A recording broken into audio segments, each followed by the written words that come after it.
Boa noite a todos.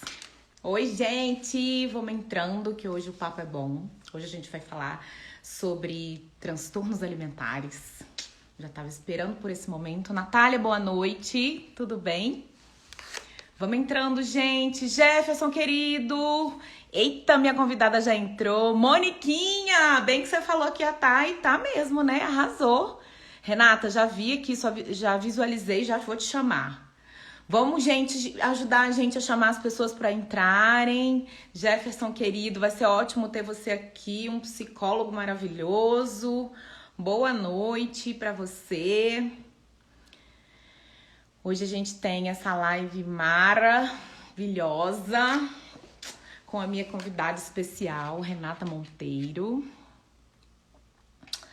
Vou esperar o pessoal entrar. Renata, já vou te chamar para entrar juntito comigo na live. Boa noite para todo mundo, gente. Paloma, boa noite. Paloma é a Paloma? A Paloma de hoje? Não sei se eu tô reconhecendo aqui. Fernandinha, que saudade de você. Boa noite. Tudo bem? Peraí que eu vou puxar então a Renata. Peraí, Renata. Já te visualizei.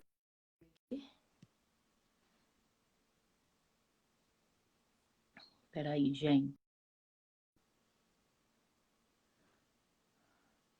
Deixa eu ver se eu consigo puxar a Renata.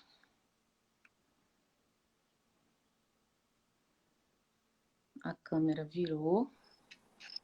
Oi! Oi, querida. Ei! Você tá me vendo? Tudo bom? Peraí. Agora estou. sim. Agora sim. Agora sim. Agora sim. Menina, eu descobri que dá pra pôr um negocinho aqui do lado. Olha que legal. Pois é, depois você vai me ensinar essas coisas. Então, eu só tô com um problema. Não sei como é que tira. Ai, Jesus. Vamos ver aqui. Se alguém souber como é que tira. Peraí. Deixa eu ver aqui.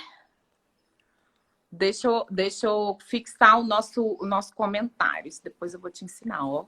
É assim. Eu tenho que aprender essas coisas todas.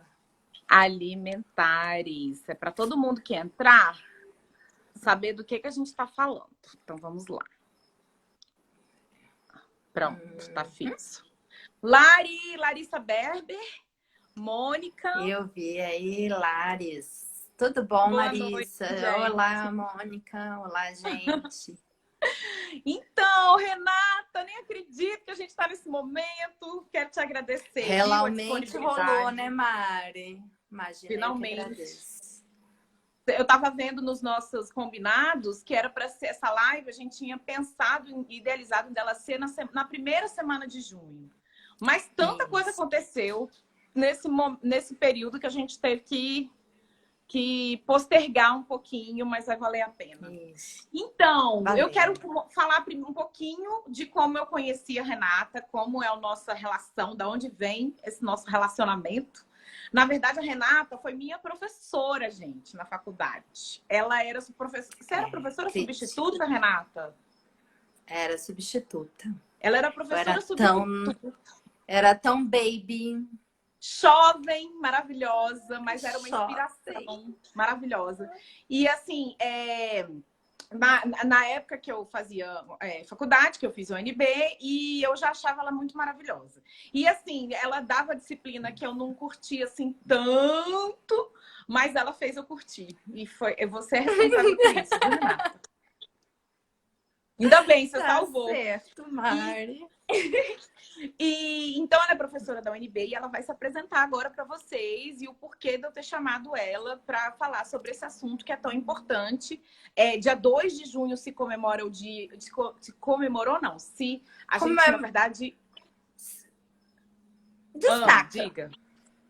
A gente lembra... Destaca, né, Mari? A gente destaca o Dia Mundial de Conscientização, então... em relação aos transtornos alimentares, então a gente não queria que o mês acabasse sem a gente falar sobre esse assunto importante. E a gente, às vezes, como nutricionista, acha que todo mundo sabe sobre transtornos alimentares e no dia a dia, no consultório, eu vejo que não, Então, é importante a gente ajudar as pessoas a identificarem, não só em si, mas em quem está próximo, né? Os próprios profissionais de saúde em relação aos pacientes. Então, eu acho que é um assunto muito importante da gente tratar. Queria que você se apresentasse, Renata. Tá, joia. Gente, boa noite. Mari, obrigada pelo convite de estar aqui. É um prazer mesmo estar falando falar sobre um tema que me é tão caro, né? Eu conheci a Mari foi minha aluna. Gente, coisa linda. Linda, linda, linda. Foi uma turma que eu lembro com carinho até hoje. E a grande... que é uma coisa muito legal. Todos os seus colegas são pessoas de referência nas áreas, né? E a Mari já marcava o tempo nisso há exatamente 20 anos, né, Mari? Muito tempo, meu Deus, exatamente. Muito. Muito legal. Então, eu era professora substituta na época, né? E aí fiz a minha formação, minha vontade sempre foi ser professora da Universidade de Brasília. Então, eu fui fazer especialização, mestrado e doutorado. E voltei há 10 anos atrás. Eu trabalho no UNB desde 2009. Né? E já transitei, eu comecei trabalhando na área de materno-infantil, foi essa a disciplina que a Mari fez comigo, né? E hoje, depois que eu fui fazer meu pós-doutorado na UFBA, eu me inseri lá, tem um ambulatório de transtornos alimentares há 12, 14 anos. E esse ambulatório é referência no Nordeste para o tratamento e o acompanhamento de transtornos alimentares. E quando eu voltei para Brasília, em 2018, depois desse tempo, estagiando no ambulatório, trabalhando com os casos que a gente acompanhou lá, eu venho trabalhando com isso na UNB. Né? Então, a gente trabalha, hoje a gente tem um ambulatório de saúde mental, em que eu estou inserida com as turmas de nutrição, em que a gente atende os pacientes que têm, além de transtornos alimentares, questões de saúde mental. Certo. E hoje a gente trabalha junto no Conselho Regional de Nutricionistas. Nós somos conselheiros. Exatamente. Então, a Renata me propôs esse desafio gigante, né? Ela é presidente hoje do Conselho Regional de Nutrição, é um orgulho para a gente. A nossa equipe do Conselho, eu acho que não tem sido muito, muito legal. E a Renata conduz isso com muita categoria. E somos muito bem representados, porque é uma nutricionista apaixonada pela nutrição. E eu acho que a gente está precisando de mais nutricionistas apaixonados pela nutrição e não por outras coisas, né, Renata? Exatamente, Mari. Eu acho que isso é muito importante. Mas então, quando você fez o pós-doc, lá no pós-doc na Federal da Bahia, foi onde você teve o maior contato com transtornos alimentares. Isso. Eu trabalhava um pouco com a questão dos transtornos. A questão dos transtornos alimentares, na verdade, a saúde mental sempre foi uma questão muito cara. E aí, quando eu tive essa experiência lá, me chamou a atenção de que a gente não tinha algo.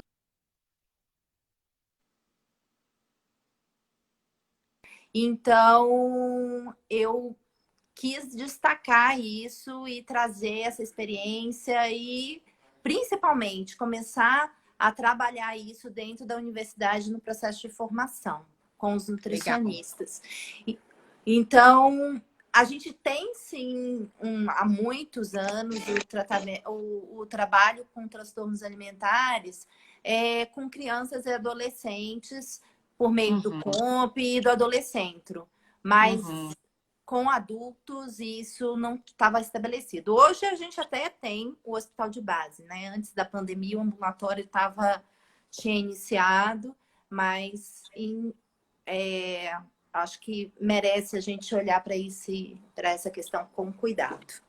Ótimo. Vamos começar pelo começo, então? A gente definir o que é transtorno alimentar, porque é importante a gente saber distinguir, né? Isso.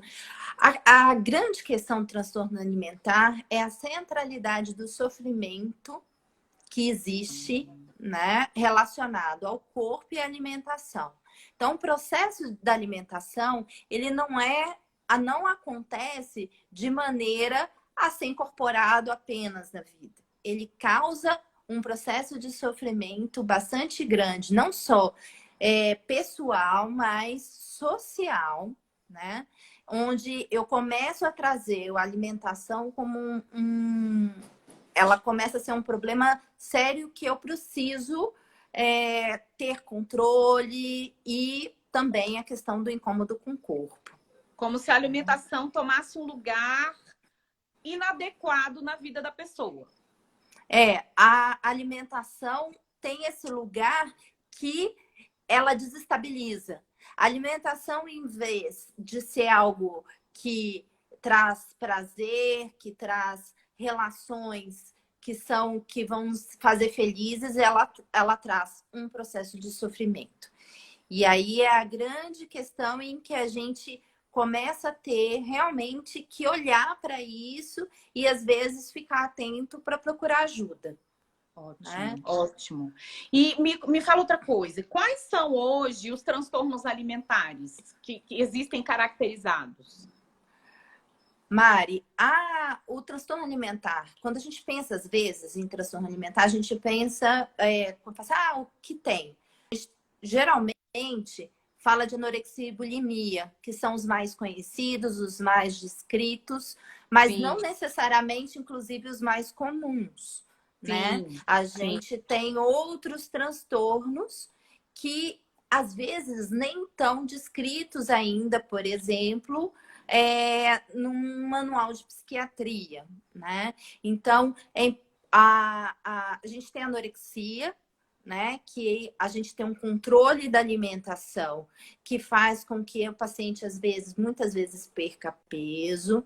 Ele entra em processos de debilidade física, né? Mas não necessariamente ele começa com desnutrição.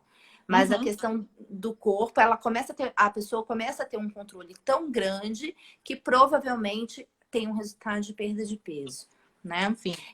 A gente tem a bulimia, que é onde a pessoa geralmente consome uma quantidade bastante grande de comida numa determinada refeição e provoca o vômito, ou outros comportamentos que pode ser exercício físico, que pode ser laxantes, diuréticos, né? Então, existe o que a gente chama de comportamento purgativo, que é esse comportamento de compensação pelo comportamento que se acha que se comeu muito. Mas é muito interessante que hoje, por exemplo, a gente já tem grupos específicos de trabalho em universidades nos Estados Unidos, por exemplo, que trabalham especificamente com um comportamento que a pessoa acha que está consumindo muito, mas não é, mas já provoca o comportamento purgativo, tá? Então, a pessoa não necessariamente come muito, mas ela tem a percepção que come muito e faz o comportamento purgativo. Por exemplo, esse inicialmente não é um comportamento que é entendido como bulimia, né? Porque ele não tem o comportamento de consumo excessivo de alimentos. Entendi. Mas ele acaba sendo descrito já por alguns grupos. Tem uma pesquisadora maravilhosa nos Estados Unidos que estuda só isso e trabalha só com isso. Caramba. A gente tem a compulsão, que não tem hoje. É um dos comportamentos relacionados aos transtornos alimentares mais comuns e que a gente ainda está manejando, aprendendo a manejar, né? E a gente tem comportamento de transtorno alimentar em criança, né? Em que a gente tem o controle do consumo de alimentos ou até mesmo uma aversão a determinados alimentos. Isso ao longo da história, Mari, eu acho que é importante dizer que lá atrás a gente já tinha isso. A gente tem a descrição desde a época da anorexia, por exemplo, como metodologia religiosa de controle da alimentação, né? Então, mas isso começa a ser descrito muito mais recentemente, né? Eu vejo muito assim, no consultório, eu trabalhando com obesidade, o transtorno que eu vejo com muita clareza e a gente consegue identificar muito bem é o transtorno de compulsão alimentar, né? Periódica. Sim. Que é aquele que a gente, inclusive, já tem até instrumentos que nos ajudam a ter a certeza, né? Porque a gente tem muito, às vezes, o preconceito com o paciente obeso de que eu preciso encaixá-lo em algum transtorno, eu preciso colocá-lo em algum padrão. E às vezes não, muitas vezes ele tem um padrão alimentar totalmente normal, ele come pouco mesmo, do jeito que ele fala que ele come pouco. Exatamente. Né? Ele tem um metabolismo já, né, muito lento por conta de vários fatores. A gente tem mecanismos fisiológicos que explicam por exemplo, um consumo pequeno de alimentos e mesmo assim uma não perda de peso, assim, por exemplo. Mas, né? Ao mesmo tempo, eu vejo, Renata, no consultório, um susto muito grande quando eu falo para o paciente que ele tem um transtorno de compulsão alimentar. Primeiro que eu acho que esse nome compulsão já dá um medo, né? A pessoa já pensa, meu Deus, eu sou doente, eu tenho alguma questão. E aí, quando eu explico para ele o que é e encaixo ele em todas as características, ele leva um susto porque ele fala, tudo é isso aí que você está falando. E hoje eu fiz uma enquete lá nos meus stories e eu fiquei até surpresa com as respostas. Porque as respostas ficaram parecidas com as prevalências que a gente vê, na verdade, né, disso. Então, eu perguntei os 5 questionamentos, as 5 características que estão dentro do padrão do transtorno de compulsão alimentar periódica, né? Que é o paciente comer, então, de uma forma excessiva, muito mais do que o normal, do que ele vê entre as pessoas. Aí perguntei o sim e o não. E ficou muito parecido, 50%, 50% em quase todas as respostas. E eu perguntei depois se a pessoa tinha respondido mais de 3 sims, né? As perguntas que eu fiz. E muitos falaram que responderam a mais de 3 sims, né? Como que é? Você pode falar um pouquinho sobre isso? Como é que a gente caracteriza o transtorno de compulsão alimentar? Pois é, eu acho que o seu enquete foi ótimo, né? Porque as pessoas conseguiram olhar um pouquinho essa questão das características, né? Então, a primeira coisa que a gente tem que ver é que muitas vezes as pessoas, eu vou numa festa de aniversário e eu não consigo me conter na frente dos brigadeiros, né? Isso não necessariamente é uma característica relacionada ao transtorno alimentar, né? O transtorno alimentar, esse episódio de não... a sensação de que eu não consigo ter o controle da minha alimentação, ele acontece muito mais do que só na festa de aniversário, né? Ela precisa ter uma frequência muito maior, né? Então, é importante que a gente se observe. Quanto que esse comportamento, ele vem? Será que, às vezes, ele está associado a por exemplo, eu fico nervosa para fazer uma live.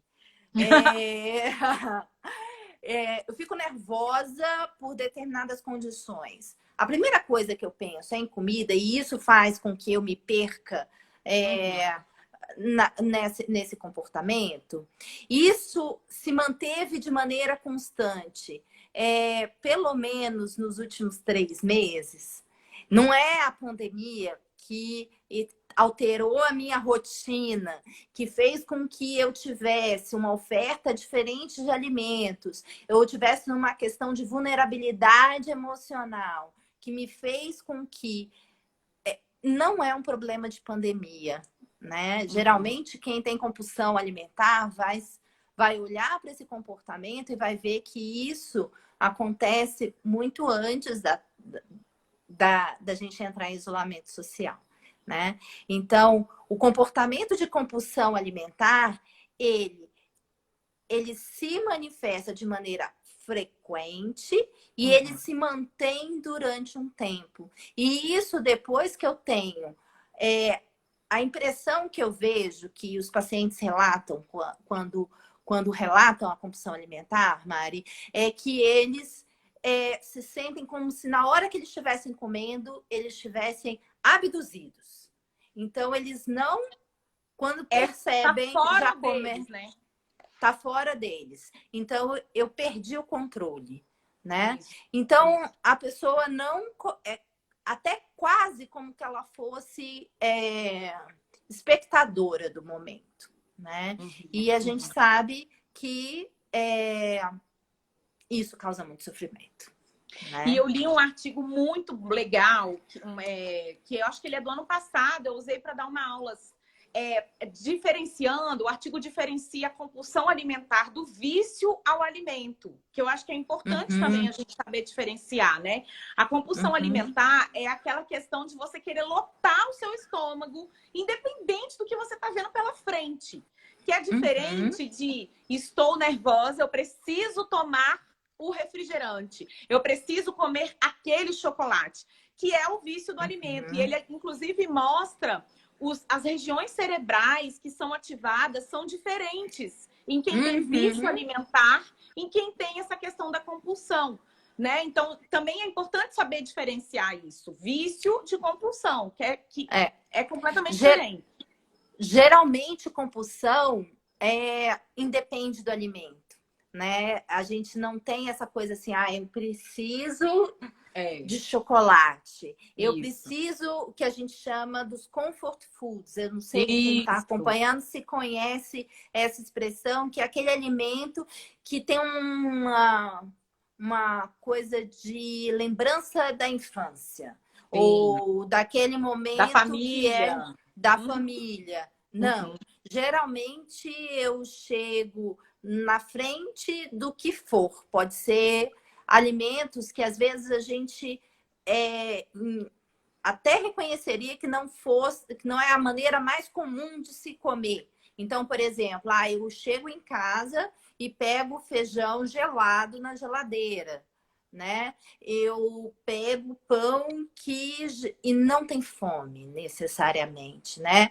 Não tem essa percepção de saciedade e a percepção de saciedade e de fome. Né? Então, geralmente... E isso a gente tem mecanismos fisiológicos, inclusive, que explicam isso, né, Mari?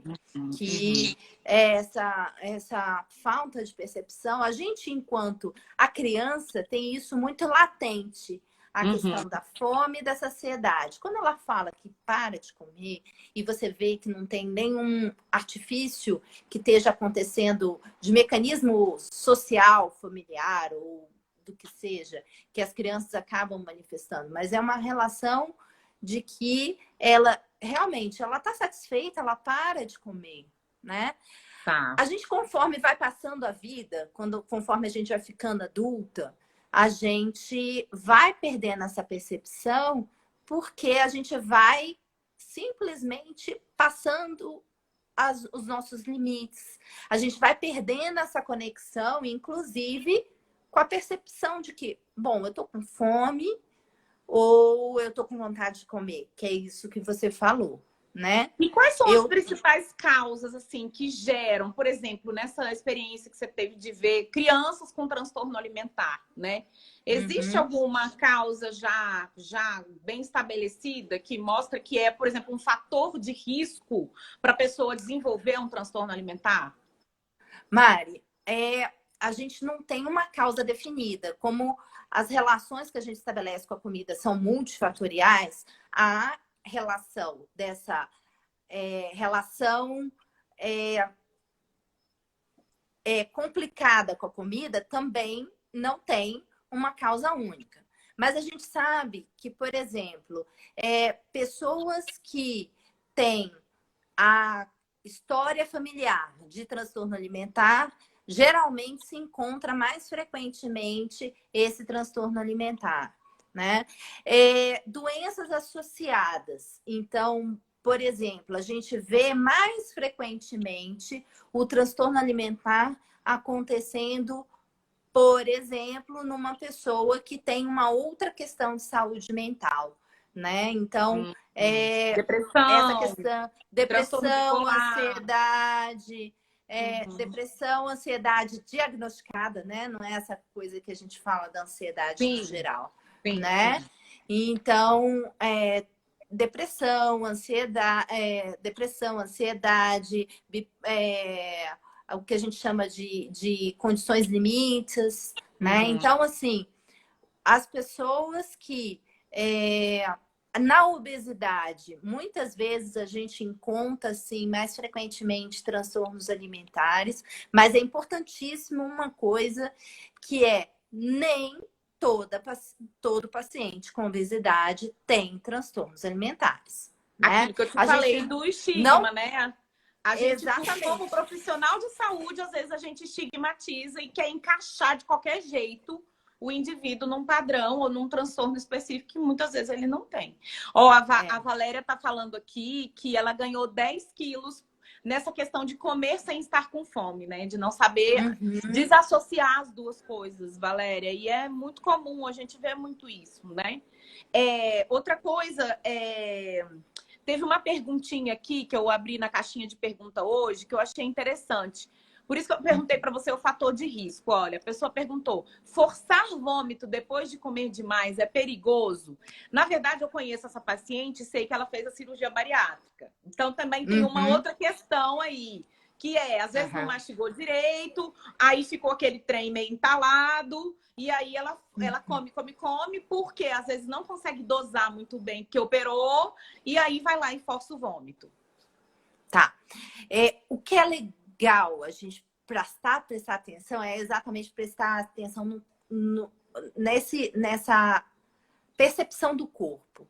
Porque muitas vezes um paciente tem a obesidade e desenvolve um transtorno alimentar, ou muitas vezes ele desenvolve um transtorno alimentar e por conta disso vem a ganhar Obesidade. peso, como isso que é o que relata, né? Que você relatou aí. Essa questão do provocar o vômito, né? Que ela pergunta assim, pode fazer mal?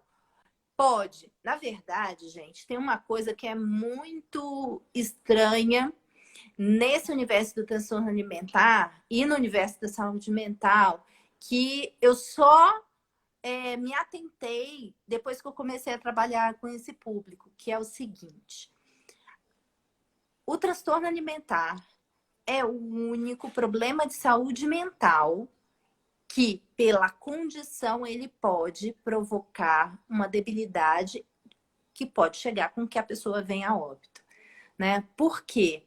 Esse controle da alimentação faz com que a gente tenha problemas fisiológicos decorrentes do desenvolvimento desse transtorno alimentar. Por exemplo, quando a gente provoca qual que é a preocupação, geralmente, quando se tem essa questão do vômito, de usar laxante, de usar diurético? É porque a gente acaba fazendo uma zona no nosso corpo e nesses mecanismos que são neurológicos, né? Então, o distúrbio, não é que, não, eu vomitei, eu vou passar mal, eu vou morrer. Não é isso de jeito nenhum.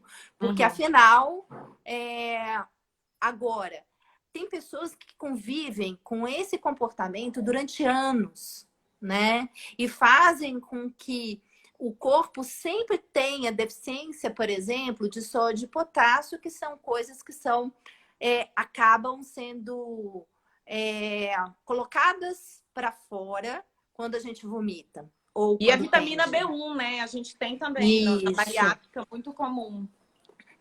E aí, só de potássio são importantíssimos, por exemplo, no batimento cardíaco, no funcionamento neurológico. E aí a gente começa a colocar o nosso corpo em risco, né? Isso. Tem outras complicações. Outras complicações. Então, o comportamento... uma das coisas que acontece, por exemplo, com o paciente que faz a cirurgia bariátrica é começar essa dificuldade de retomar qual que é a questão do limite de saciedade e fome. Que, lógico, a gente tinha um limite que era estabelecido de maneira diferente depois que você faz a cirurgia, o estômago é outro tamanho. Você passou anos, que você né, você passou anos tendo aquela relação com a comida e com o comer e com a quantidade, e de repente você é obrigado a estabelecer zerar a vida, né, alimentar. Isso. E de certa maneira é isso, é um reaprendizado, o processo da cirurgia, ele traz uma necessidade realmente de se perceber de novo como funcionam esses mecanismos a partir daquele momento. E a gente precisa procurar ajuda se necessário. Se está difícil identificar isso, procura ajuda. Isso mesmo. E você tocou num assunto importante. Eu tive uma experiência no HUB há muitos anos. Eu não lembro onde é que eu estava, em que semestre, em que disciplina, mas no ambulatório de transtornos alimentares. E eu me senti totalmente impotente, totalmente como nutricionista, diante de uma pessoa com anorexia ou até com bulimia, no sentido de prescrever uma dieta, né? De pensar em caloria e conversar com ela sobre proteína, sobre qualquer outra coisa. E o Lio, querido, que está aqui, perguntou uma coisa legal que eu achei, que é: para o transtorno alimentar, fazemos, nós nutricionistas, como seria a prescrição dietética? Tem algum trabalho de educação alimentar nutricional? E aí o Jefferson, que é psicólogo, logo embaixo já falou: como é que a nutrição controla isso? Existem técnicas específicas para isso? Existe uma consulta em conjunto com a psicologia? Como que é a experiência no ambulatório, Renata? Tá, vamos lá. Já vivi diversas formas esse trabalho conjunto, né? Uma coisa que nós nutricionistas, ao lidar, que eu acho que é essa sensação que você teve quando você trabalhou com essa sensação de impotência, é porque o processo do controle é a questão nos transtornos alimentares. Então, ou o excesso de controle ou a falta do controle, né? Então, quando a gente entra em cena, a gente não pode entrar nesse lugar do controle. Porque se eu começo a querer entrar nesse espaço do controle, a gente está trabalhando não necessariamente em favor do que o paciente realmente precisa, mas muitas vezes entra nesse lugar que é o espaço da doença, né? Do controle da doença. Então, o que a gente fez, Mari, por exemplo, eu já trabalhando num espaço conjunto, né? Então, a gente atendendo junto a nutrição e a psicologia. Eu tenho colegas, por exemplo, a gente tem colegas em Brasília que trabalham dessa maneira, compartilhando consulta, compartilhando cuidado. Na própria rede de saúde do Distrito Federal, no SUS, a gente tem trabalhos lindos sendo desenvolvidos de maneira interdisciplinar, multidisciplinar, com a lógica de saúde mental, de redes de cuidado, onde a gente tem vários... Eu acho que esse é o cenário ideal, onde a gente tem essa troca, porque, assim... Você viu que eu resisti um pouquinho da gente falar necessariamente de um diagnóstico que é fechado. Sabe por quê, Mari? As pessoas, o que eu vejo que quando eu pego no consultório um paciente com anorexia, eu tenho uma gata que tá tentando derrubar o celular aqui, gente. Maravilhosa! Pega ela, pega. Ela já foi pro chão. Aí, cada paciente é um paciente. Então, eu já tive pacientes com anorexia das mais diversas características e formas de controle do alimento. Então, tudo é muito individualizado e diferenciado. Então, muitas vezes, por exemplo, pacientes que eu peguei, eu tive pacientes com transtorno alimentar de anorexia que começaram um processo de anorexia quando foram submetidas a uma situação de insegurança alimentar, faltou comida em casa. E a pessoa emagreceu em decorrência de ter faltado comida em casa. Ela começou a receber tanto elogio porque tinha emagrecido, porque afinal o nosso sucesso muitas vezes é associado a essa condição de que a gente emagrece, né? E uma coisa que é totalmente injusta e incorreta, essa adolescente onde isso aconteceu, depois que ela não estava mais na condição de insegurança alimentar, ela começou a usar dos mesmos mecanismos que ela tinha aprendido na condição de insegurança para controlar o peso. E aí isso virou realmente uma questão na vida dela, né? Então, e já tive pacientes que começaram a controlar a ingestão de alimentos e desenvolver anorexia num outro contexto. Então, Entendi. essa coisa de que anorexia a gente... Taxado, então, né? É taxado num padrão, não é?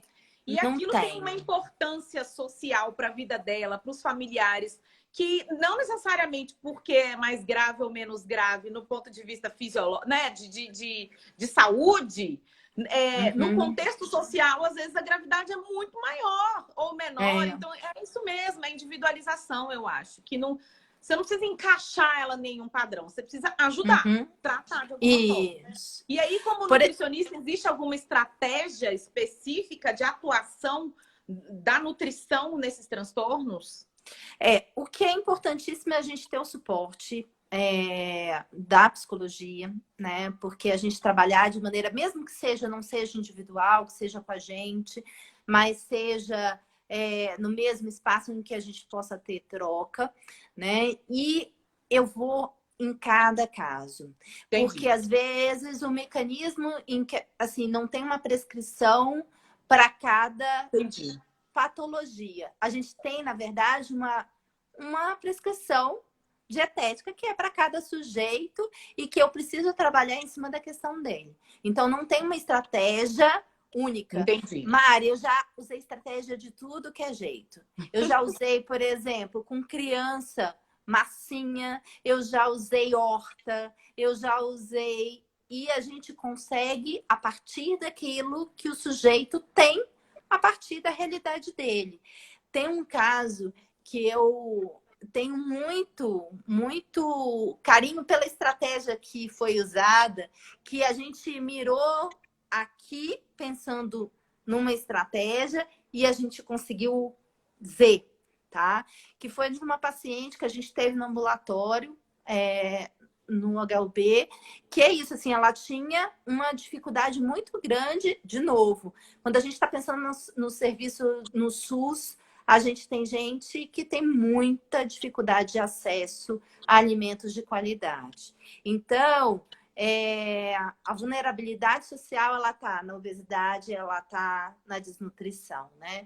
Então, era uma paciente que ela tinha muita dificuldade de adquirir alimentos de qualidade. E uma vez ela falou assim, eu falei, o que você tem de acesso? Ela, nada. Aí eu falei, o que você acha da gente tentar? E ela tinha uma depressão seríssima, né? A doença, ela tinha depressão como processo associado.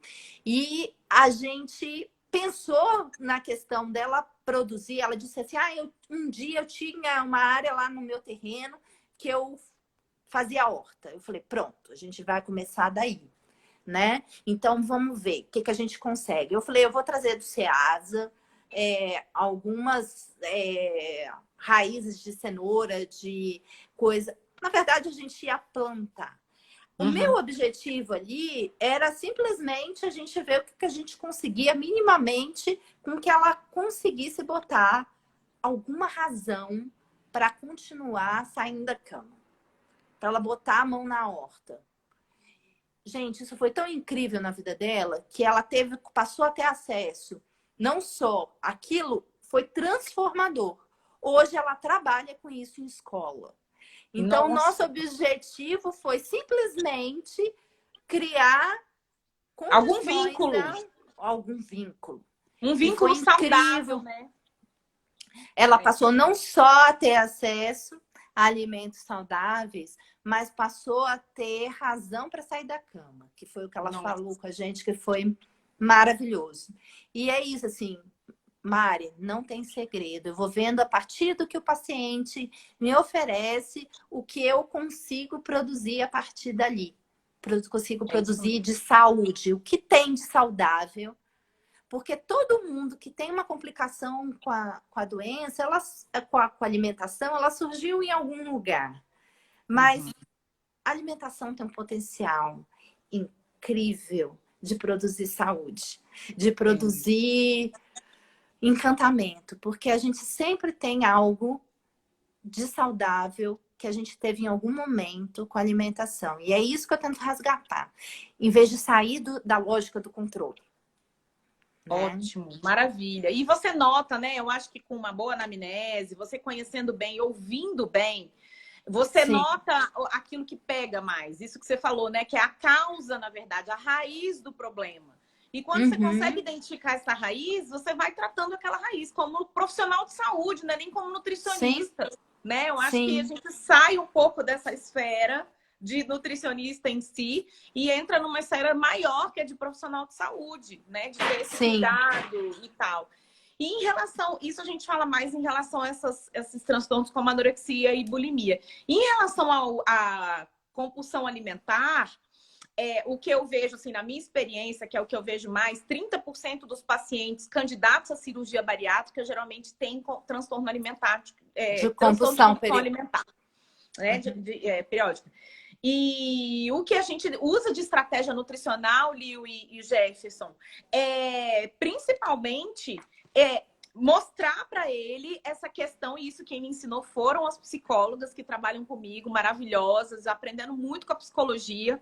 Mostrar com o monitoramento, o paciente no monitoramento, ele consegue distinguir muito bem, que é escrever, relatar, tirar foto. O que ele conseguir fazer, ele consegue, primeiro, eu expliquei isso hoje para um paciente no consultório. Olha, são 3 etapas. A primeira etapa é você saber frear antes de ter acontecido. Porque antes, quando ele não tem nem consciência, ele já comeu demais, ele só começa a ter consciência depois que ele já se arrependeu. Quando ele começa a ter consciência e monitorar, que é uma coisa que eu acho que é uma estratégia maravilhosa que a gente usa, ele consegue frear antes de fazer. Só que isso é um processo que às vezes demora 1 ano. Eu vejo isso com os meus pacientes do SUS, né? Que eu tenho 1 ano para prepará-los para a cirurgia. No particular, eu não tenho, né? Mas no SUS eu tenho esse privilégio de prepará-los com um pouco mais de tempo. E aí, depois que ele começa a identificar ai, Paloma, foi para você que eu expliquei. Foi. Depois que ele começa a Paloma está assistindo. Depois que ele começa a identificar, ele conseguir frear. Porque às vezes ele identifica, mas não consegue frear. Mesmo assim. Come. Mas já identificou. Então, quando o paciente já me vem relatando, numa próxima consulta, falando, Mari, olha, aconteceu isso, isso e isso. Eu vi na hora, eu percebi que eu não estava com fome, que eu estava ansioso, que eu estava... Só que eu não dei conta. Aí eu falo, cara, já estamos bem. Você identificou, né? Beleza. E num terceiro nível, é quando o paciente já consegue, então, identificar e frear.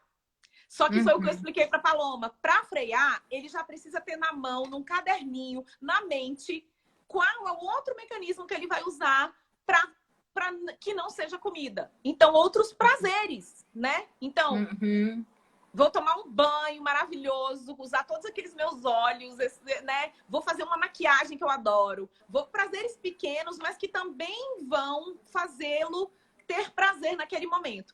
E eu fico feliz da minha vida quando o paciente volta depois de um tempo falando, Mariana, eu consegui pela primeira vez, e às vezes não consegue, e às vezes consegue, frear.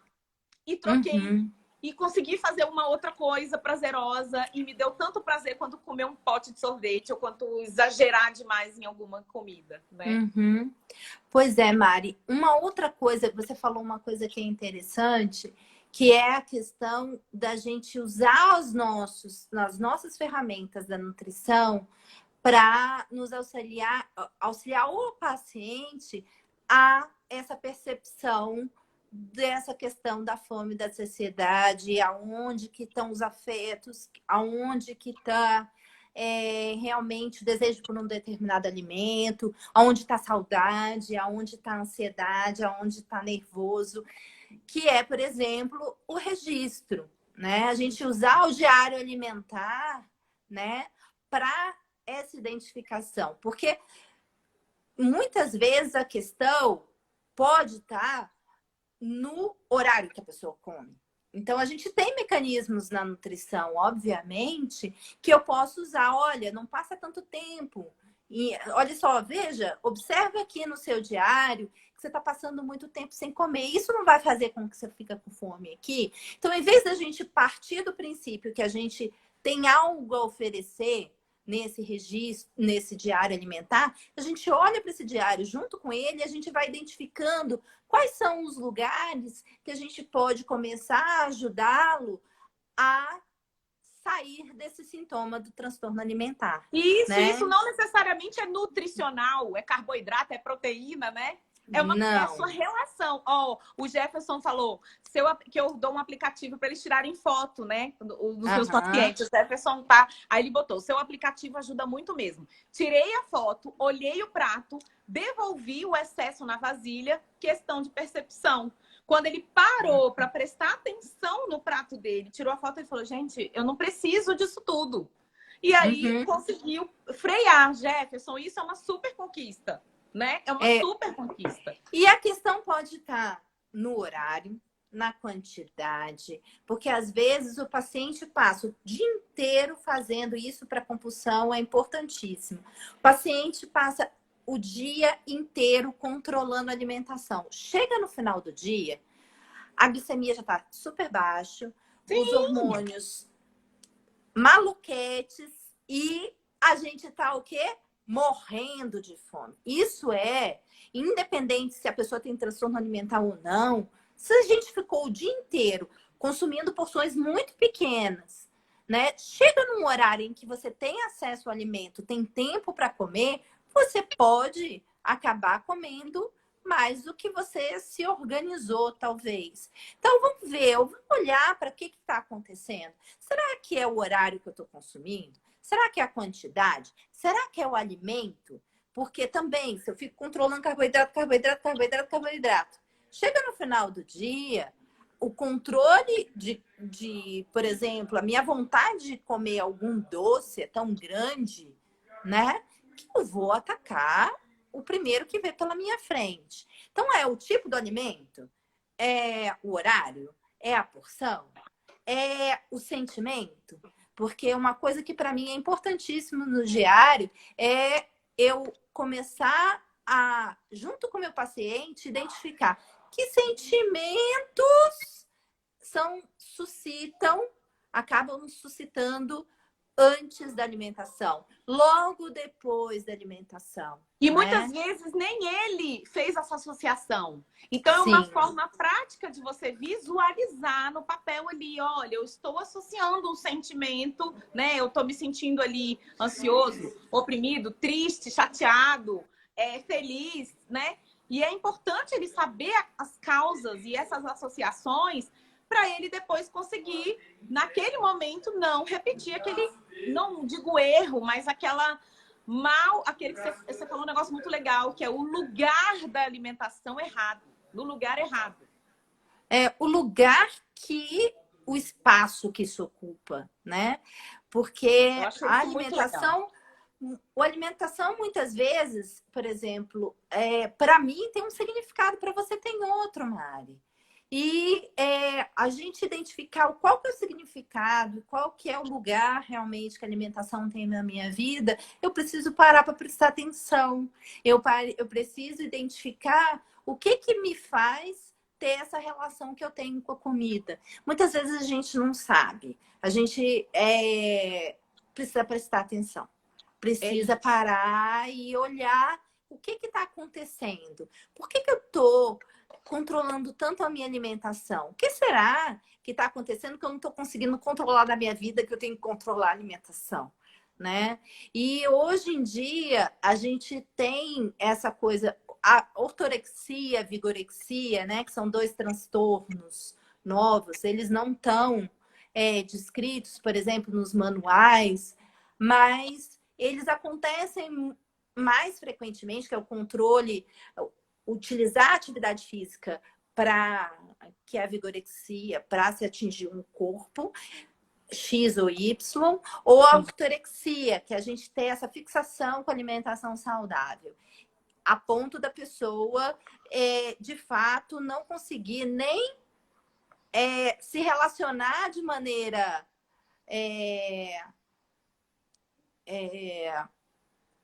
natural com as pessoas, natural com as pessoas, porque eu preciso controlar o que estou comendo. Então, eu evito jantares, eu evito estar com as pessoas. Agora, nesse momento de pandemia, começa a ter controles excessivos, que às vezes a gente tem dificuldade em alguns momentos, né? E isso passa a dominar a minha vida. Meu pensamento está sempre em como é que eu vou conseguir o alimento de amanhã. Renata, eu não sei se isso tem pesquisa já, mas eu tenho visto isso muito frequente nos alunos de nutrição e nos residentes. Assim, eu tenho visto, né?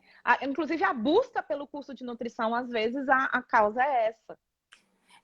Aí na verdade, eu já fiz uma pesquisa sobre isso e a gente publicou em 2016, que foi exatamente identificando comportamentos relacionados aos transtornos alimentares e ao transtorno de imagem em estudantes de nutrição e nutricionistas. E a gente já tem evidências, não só na nossa pesquisa, que foi feita no Brasil, né? A gente fez na internet, foi uma das primeiras pesquisas que eu fiz usando as mídias sociais para identificar isso, e a gente viu que realmente é mais frequente entre os nutricionistas e estudantes de nutrição, dentre as outras profissões de saúde, e as profissões de saúde, isso também é mais frequente do que nas profissões de estudantes em geral. E são pessoas que são influenciadores, né?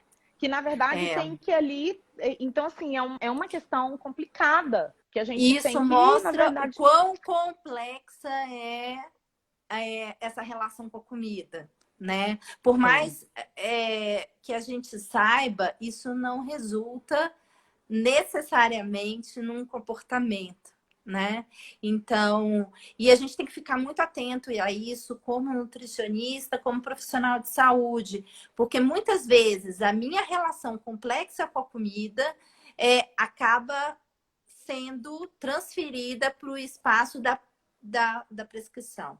Então, é isso. Acho que essa atenção que a gente tem que ter com a nossa relação com a comida, ela independe se eu sou nutricionista, se eu sou paciente. Na verdade, a gente tem que identificar o que está acontecendo aí. Né, Mari? E tentar se livrar ao máximo dos julgamentos, né? Que eu acho que é muito importante também. Sabe a coisa que mais me chama a atenção é a escuta. A escuta é meu balizador. É maravilhoso. Mais do que tá dentro. Você sabia que a gente que já tá acabando o tempo, né? Eu tô ficando nervosa, porque passou muito rápido. Eu tô vendo. Deus me livre. Jefferson, deixa eu ler aqui. Temos vários pensamentos sabotadores. Por exemplo, nossa, vai sobrar, vou ter que jogar fora, ou ninguém está me vendo comer, posso comer à vontade. Desconstruir isso é um desafio. Exatamente, Jefferson. Principalmente se você passou anos com esse comportamento, né? Você, de repente, ter que mudar isso não é fácil mesmo, não. Não, e principalmente porque isso está relacionado a relações que são geracionais. A forma que a minha família se relacionou com a comida. Por exemplo, na minha família, foi uma família que teve muita privação lá nas suas origens. Então, na minha família, por exemplo, não pode sobrar comida na mesa. Eu ouvia isso.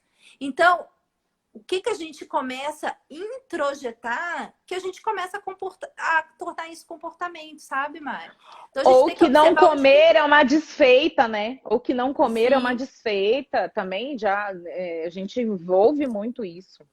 Eu queria fazer um resuminho. Eu escrevi 3 palavras aqui, ou 4 palavras aqui hoje que resumem, eu acho, que o que a gente falou hoje, que se ficar isso, eu acho, de mensagem hoje, eu acho que é o máximo, que é complexidade. Então, esse lance mesmo, individualidade. Então, que não existe, apesar de a gente tentar diagnosticar, tentar impor alguns critérios diagnósticos, a individualidade é importante nesse porque processo. Tem paciente que não vai se encaixar nos critérios. Não vai. E você tem que ao mesmo tempo, você sabe que, cara, é uma outra forma de manifestação de um determinado transtorno. Né? Exatamente. Eu coloquei a palavra olhar. Que é para eu não tinha lembrado para quê. Que é o fato de da própria pessoa olhar. Ela precisa olhar. A gente, como profissional de saúde, tem que fazer ela olhar para isso de uma maneira didática. E a última, buscar ajuda, que é difícil também. Então, para o paciente né, para a pessoa buscar ajuda, às vezes ela não tem uma rede de apoio legal que vai compreendê-la, às vezes ela não tem acesso a essa ajuda, então, que é hoje um grande obstáculo, esse buscar ajuda, né? Porque às vezes as pessoas não sabem nem para quem pedir ajuda. Buscar. Exatamente. Então, sim. É importante você estabelecer essa relação de confiança, né? Se a gente está falando nós, nutricionistas ou psicólogo, mas principalmente a gente saber que a gente precisa dessa ajuda muitas vezes para conseguir sair de uma questão que está causando sofrimento. Exatamente. Adorei, muito legal. Nossa, dá pra gente conversar muito sobre isso, não é? Vamos fazer outras. Vamos. A gente vai fazer uma maravilhosa mais pra frente. Mas Início de julho. Isso, se Deus quiser. Mas já te batizei, então agora você pode fazer suas lives aí, porque a gente merece, tá? Tá bom, querida. Renata, adorei! Quero super agradecer quem participou aqui também, gente. Muito obrigada. Quem participou das enquetes, tá? Para quem não sabe, aquelas perguntas que eu fiz da enquete nos stories são perguntas do nosso instrumento para diagnóstico do transtorno de compulsão alimentar periódica. Claro que é um instrumento, ele só dá pra gente, na verdade, uma ideia, né? Mas se você respondeu muitos sims ali, é para ficar de olho, sim, é para ficar alerta e é para buscar ajuda, tá bom? Por favor. Estamos aqui, o SUS está aqui. Isso mesmo. O SUS um beijão. Ajuda. Um beijo, querida. Isso mesmo. Obrigada. Um beijo para todos. Obrigada, gente. E qualquer coisa, gente, que precisarem, deixem comentários, deixem mais perguntas. Se a gente não conseguir responder, que eu peço para a Renata e ela vai responder, tenho certeza, com o maior prazer. Com certeza. Um beijo, gente. Boa noite, gente. Boa noite. Tchau, querida. Tchau. Boa noite.